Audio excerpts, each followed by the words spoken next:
台南仁德区农会家政班结合着乡亲的爱心，收集着银角啊，寄付北台南家扶中心，帮助更较侪学生会当顺利来读册。做16档咯，累计的金额超过200万。小小的银角啊，发挥着大大的力量。 台南仁德区农会今年持续透过家政班的力量，募集爱心的助学金，要捐予北台南家扶中心，希望好弱势学生会使顺利过日子。伫农会内面办破钱筒的仪式，场面真温暖。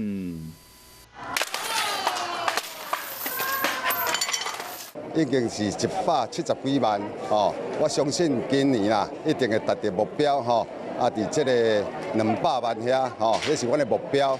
这个钱是来自家政班的妈妈用抵讲欠钱的方式，16年来已经超过200万。身为全台湾捐钱上济农会，这款无私奉献的精神，互人真钦佩。一件事情他们可以坚持做16年都没有间断哦。